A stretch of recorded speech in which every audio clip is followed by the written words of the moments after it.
Hello people, welcome to sleepy classes. आज 30 जनवरी है। Start करते हैं प्री क्योर, जिसमें हम प्रीलिमिनरी रिलेटेड फैक्ट्स को डिस्कस करते हैं। तो जीएस 1 के पॉइंट ऑफ व्यू से हमारे पास पोलर वॉर्टेक्स है, जो कि एक लार्ज एरिया है of low pressure and cold air उसके सराउंड कर रही है उस पूरे एरिया को। एंड ये एग्जिस्ट कहाँ पर करता है? नॉर्थ पोल पर एंड साउथ पोल पर अर्थ के। ठीक है जी, क्योंकि यहाँ पर जो सन रेज हैं वो स्लैंटिंग हैं, तो जो कंपैरेटिवली अगर हम पर स्क्वायर यूनिट एरिया देखें तो वो लेस हीट रिसीव करेगा as compare to the rest of the अर्थ।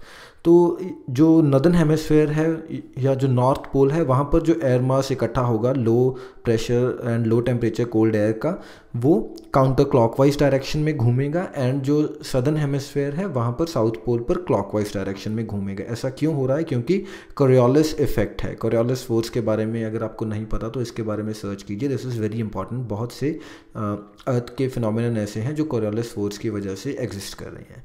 ठीक है जी, तो ऐसा देखा जाता है कि जो नदर्न हेमिस्फेयर में जब अपर लेवल की विंड्स हैं वो डिक्रीज़ कर जाती हैं मैग्नीट्यूड वाइज सिग्निफिकेंटली, तो होता क्या है कि जो पोलर वॉर्टेक्स है वो थोड़ा डिस्टॉर्ट हो जाता है। एंड एज अ रिज़ल्ट जो जेट स्ट्रीम है वो थोड़ा सदर्न लैटिट्यूड्स की तरफ, यानी जो इक्वेटर है उनकी तरफ बढ़ना स्टार्ट हो जाती हैं। एंड इस चीज़ को हम बोलते हैं आर्कटिक ऑसिलेशन। तो इस एक नई टर्म आई है आपके लिए, आर्कटिक ऑसिलेशन, जब जो पोलर वॉर्टेक्स वीक है एंड जो आपकी विंड्स हैं, जेट स्ट्रीम्स हैं, वो इक्वेटर की तरफ बहना स्टार्ट कर दें। एंड नेगेटिव ऑसिलेशन कब होगी? जब पोलर विंड्स वीकर होंगी, यानी कोल्डर विंड्स वीकर होंगी, तो जो हमारा वॉर्टेक्स है वो थोड़ा नॉर्थ पोल की तरफ रह जाएगा। अगर पॉजिटिव ऑसिलेशन है तो जो पोलर विंड्स हैं या जो कूलर विंड्स हैं वो स्ट्रॉन्गर होंगी, तो वो ज़्यादा एरिया या ज़्यादा एक्सपेंस कवर करेगा टुवर्ड्स द इक्वेटर, तो मैग्नीट्यूड ज़्यादा होगा अगर पॉजिटिव ऑसिलेशन है। ठीक है जी। एंड ये जो पोलर वॉर्टेक्स है ये एग्जिस्ट कहाँ पर करता है? In the middle and upper troposphere and even के स्ट्रेटोस्फियर तक भी चला जाता है। तो सेकेंड लेयर ऑफ एटमॉस्फेयर तक चला जाता है हमारा पोलर वॉर्टेक्स का जो स्पैन है वर्टिकली। एंड ये अगर हम इनको दूसरे हमारे साइक्लोन से या टॉर्नेडो से कंपेयर करें तो वो एक सिंगल स्टॉर्म है, लेकिन जो पोलर वॉर्टेक्स है ये बहुत सारे स्टॉर्म्स का एक मिश्रण हम कह सकते हैं। एंड इसीलिए इसका जो एक्सपेंस है, वो जो एरिया है कवरेज का, वो काफ़ी ज़्यादा बड़ा है। एंड ये लास्ट भी ज़्यादा टाइम तक करेगा as compare to a single storm, जैसे कि हमारे साइक्लोन्स।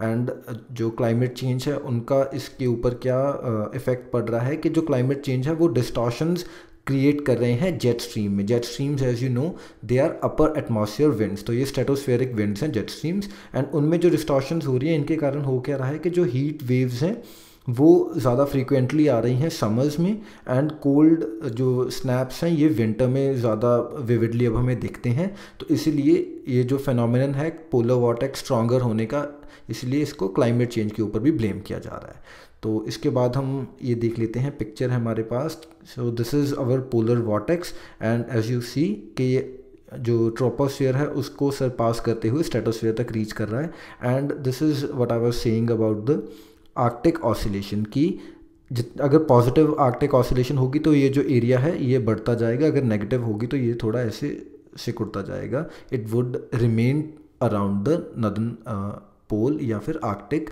जो हमारा सर्कल है उसके अराउंड। ठीक है जी। इसके बाद हम एलम वैली की बात करते हैं। तो ये खैबर पख्तूनवा प्रोविंस है पाकिस्तान की, वहाँ पर लोकेटेड है between Swat and Buner districts of the area. ठीक है जी। एंड यहाँ पर जो पाकिस्तान गवर्नमेंट है वो एक हेरिटेज पार्क कंस्ट्रक्ट करवाना चाहती है। क्यों? क्योंकि ये जो प्लेस है ये दो रिलीजन्स के लिए इम्पॉर्टेंट है, one is Hinduism and other is Buddhism.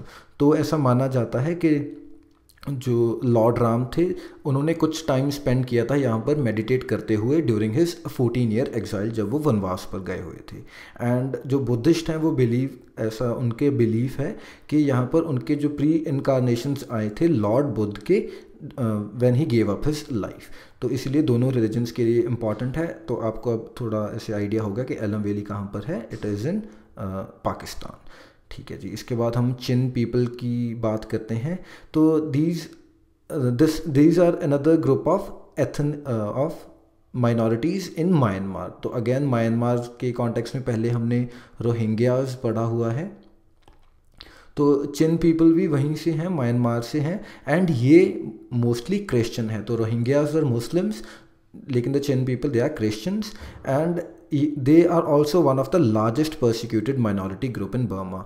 तो बर्मा में ये प्रॉब्लम या म्यांमार में ये प्रॉब्लम क्यों आ रही है अब ज़्यादा माइनॉरिटीज़ परसिक्यूशन की? क्योंकि 1960 से लेकर काफ़ी रिसेंटली ही तक, अराउंड 5-7 ईयर्स पीछे तक ही अगर हम जाएं, तो मिलिट्री जनता का राज चल रहा था पूरे म्यांमार में, जो कि बुद्धिस्ट मेजॉरिटी थी। ठीक है जी। एंड इसी कारण जो मिलिट्री जनता थी वो चाहती थी कि जो माइनॉरिटीज़ हैं उनको भी किसी न किसी तरीके असिमिलेट कर लिया जाए, जो मेजर बुद्धिस्ट मेजॉरिटी है उनके ग्रुप में ही। तो इसी कारण जो सिविल कॉन्फ्लिक्ट थे या जो स्ट्राइफ थी वो ग्रुप्स में चलती रह रही थी, एंड अब वो चीज़ें थोड़ा ज़्यादा एविडेंटली सामने आ रही हैं। जो चिन स्टेट है जहाँ के इंडिजिनस हैं ये हमारे Chin people, it is a mountainous region and ये लाई करती है to the border of India and Bangladesh. तो दोनों के अराउंड ही है ये एरिया। एंड इनसे रिलेटेड भी रिसेंटली जो हमारी सिटीजनशिप बिल है उसमें प्रोविज़न ऐसे फ्लोट करने की ट्राई कर रही हैं जो लेफ़्ट पार्टीज, जो सॉरी NGOs हैं, कि इनको भी इंक्लूड किया जाए उस सिटीजनशिप बिल में जो हम एग्जाम्पशंस दे रहे हैं कुछ माइनॉरिटीज़ को उनकी लिस्ट में। एंड अगर हम UN ह्यूमन राइट्स कमीशन की बात करें तो 30,000 चिन रिफ्यूजीज़ कहाँ पर रह रहे हैं? मलेशिया में, एंड 3300 के अराउंड इंडिया में रह रहे हैं। बट अगर हम अनऑफिशियल सोर्सेज की माने तो number is way larger than these figures that are quoted by UNHCR। तो ये एक हमारे पास मैप है जो वेरियस जगह पर जो माइनॉरिटीज़ चिन पीपल की रह रही हैं उनको दर्शा रहा है। तो अगर हम सबसे ज़्यादा देखें तो यहीं पर around India only the maximum number of people they are staying, and US में भी काफ़ी कंसिडरेबल नंबर है 60,000 के अराउंड। तो ये एक मैप है जो हमें दिखा रहा है कि वेरियस जगहों पर कहाँ पर हमें Chin people we can find them. के बाद GS3 की तरफ चलते हैं। तो GS3 में हमारे पास आज बायोफ्यूल्स हैं। तो बायोफ्यूल्स क्या हैं? ट्रांसपोर्टेशन टाइप फ्यूल के ही एक टाइप हैं जो कि बायोमास मटेरियल से हम बनाते हैं, एंड बायोमास मटेरियल के बारे में हम आगे थोड़ा बढ़ेंगे। तो इनका जो बेसिक पर्पस है ये क्या है कि जो हमारे पेट्रोलियम बेस्ड फ्यूल हैं वो थोड़ा पोल्यूशन ज़्यादा कॉज करते हैं, एंड क्योंकि वो एक कन्वेंशनल रिसोर्स है, हमारा नॉन रिन्यूएबल रिसोर्स है, तो देयर इज़ अ पॉसिबिलिटी के कमिंग फ्यूचर में वो एक्सटिंक्ट या ख़त्म हो सकते हैं। तो इसी कारण से बायोफ्यूल्स को इंट्रोड्यूस करवाया गया था कि इनको हम यूज़ कर पाएँ एज अ ग्रीनर ऑल्टरनेटिव। सबसे पहले तो कि जो हमारे पेट्रोलियम बेस्ड फ्यूल हैं जो वो ज़्यादा पोल्यूशन कॉज करते हैं, and the effects we are witnessing ourselves. तो इसीलिए अब धीरे धीरे इनकी क्या ब्लेंडिंग करना स्टार्ट किया है हमने पेट्रोलियम बेस्ड जो फ्यूल्स हैं उनके साथ। जैसे रिसेंटली गवर्नमेंट ने ये बोला था कि एथनॉल की ब्लेंडिंग करनी है, 20% एथनॉल को हम ब्लेंड कर सकते हैं विद पेट्रोलियम। तो एथनॉल जो है उसकी अगर हम बात करें तो that is a alcohol fuel, and usually बनाया जाता है from sugars which are found in grains जैसे कि कॉर्न, सॉर्गम, बार्ले एट्सेट्रा। ठीक है जी। एंड बायोडीज़ल भी एक बायोफ्यूल है जो कि बनाया जाता है vegetable oils, fats and greases etcetera से, एंड इसको हम डीजल इंजन में यूज़ कर सकते हैं विदाउट चेंजिंग द इंजन। तो ये भी हमारे लिए काम आसान होगा कि अब सिर्फ हमें फ्यूल ही चेंज करना है, पूरा इंजन या पूरा व्हीकल चेंज करने की ज़रूरत नहीं है। एंड प्योर बायोडीज़ल की अगर हम बात करें तो it is non toxic, biodegradable है, एंड काफ़ी कम अमाउंट में जो एयर पोल्यूटेंट्स हैं उनको प्रोड्यूस करता है as compare to our normal diesel fuel. Government ने रिसेंटली एक नेशनल पॉलिसी भी बनाई थी ऑन बायोफ्यूल्स, जिसने कैटेगराइज किया बायोफ्यूल्स को 2 कैटेगरीज में। एक बेसिक फ्यूल्स हैं जिनमें first generation bio ethanol and biodiesel को रखा गया है, एंड एडवांस्ड बायोफ्यूल्स हैं जिसमें second generation and third generation biofuels हैं, सेकंड जनरेशन एथनॉल है, and municipal solid waste to drop in fuels and bio CNG etcetera. तो इन सब चीज़ों को हमने एडवांस्ड बायोफ्यूल्स में रखा गया है। तो एक्सपैंड करता है ये जो हमारी पॉलिसी है, ये एक्सपैंड कर रही है scope of raw material for ethanol production by allowing use of sugar cane juice, sugar containing materials like sugar beet, sweet sorghum, starch containing materials like corn, damaged food grains like wheat, broken rice, unfit for human consumption। तो इन सब चीज़ों को भी अब हमने इस fold में ले लिया है अपने कि ऑल्दो ये चीज़ें एडिबल हैं, इनको यूज़ किया जा सकता था, लेकिन अब इनकी जुडिशियस यूज़ कहाँ पर करने की ट्राई करी है गवर्नमेंट कि हम इनसे भी जो डिस्कार्डेड मटेरियल हैं, स्पेसिफिकली जो अनफिट हैं ह्यूमन कंजम्पशन के लिए, उनको भी हम बायोफ्यूल्स में यूज़ करें, उनकी प्रोडक्शन बढ़ाएं। एंड ये अलाउ कर रहे हैं कि जो सरप्लस फूड ग्रेन्स हैं इनफैक्ट उनको भी आप एथनॉल की ब्लेंडिंग में लगाएं। क्यों? इसका फ़ायदा क्या होगा कि जो हमारे फार्मर्स हैं वो ग्रो कर रहे हैं फूड ग्रेन्स, लेकिन सरप्लस कंडीशन में जो प्राइसेस हैं उनके जो फूड ग्रेन्स होंगे स्पेशली उनके प्राइसेस गिर जाते हैं, तो फार्मर्स भी डिस्ट्रेस में इसी कारण से कि उनको पर्याप्त मात्रा में अपने जो प्रोड्यूस है उसके दाम नहीं मिल रहे। तो इसी कारण गवर्नमेंट क्या चाहती है कि एक और ज़रिए से हम उसकी डिमांड क्रिएट कर दें, एंड इसी कारण जो एक्सेस अगर प्रोडक्शन हो भी रही है तो उसको भी हम किसी ना किसी तरीके कंज्यूम कर पाएँ। एंड मोर ओवर इंसेंटिव ज़्यादा दिए जा रहे हैं एडवांस्ड बायोफ्यूल्स को, कि एक तो इनके लिए वायबिलिटी गैप फंडिंग की प्रोविज़न दे रही है government for the refineries, and even कि इनका जो परचेज प्राइस है उसको भी हायर रखा जा रहा है, क्योंकि ये और बेटर ऑप्शन है। जो हमारे यूजुअली फर्स्ट जनरेशन के बायोथेनॉल या बायोडीजल हैं, ये वो क्रॉप्स या वो फूड ग्रेन्स को यूज़ कर रहे हैं which are even utilised by the humans. तो ह्यूमंस को भी वो चीज़ चाहिए, एंड अगर आप उनसे चीज़ें ऐसी फ्यूल्स बना देंगे तो again that can someday cause shortage. तो इसी चीज़ को ओवरकम करने के लिए हमने उन मटेरियल्स को एडवांस्ड फ्यूल में रखा है, या उन फ्यूल्स को हम बनाने की ट्राई कर रहे हैं उन मटेरियल से जो कि अनफिट हैं ह्यूमन कंजम्पशन के लिए, इसीलिए इनको थोड़ा ज़्यादा इंसेंटिव भी दिया जा रहा है। एंड ये सप्लाई चेन मैनेजमेंट के मैकेनिज़्म जो हैं बायोडीजल प्रोडक्शन के, उनको एनकरेज कर रही है government from non edible oil seeds and using cooking oil, short gestation crops etcetera. तो ऐसी वेरियस प्रोविजंस के थ्रू इनको फ्लोट करने की ट्राई कर रही है हमारी गवर्नमेंट बायोफ्यूल्स को। नेक्स्ट हमारे पास न्यू दिल्ली सुपरबग है। तो सबसे पहले सुपरबग जान लेते हैं। Superbug is a strain of bacteria जो कि रेजिस्टेंट हो चुका है। जो भी हमारे एंटीबायोटिक्स हैं अवेलेबल मार्केट में, कॉमनली अवेलेबल हैं, उन सब के अगेंस्ट उसने अपनी रेजिस्टेंस डेवलप कर रही है।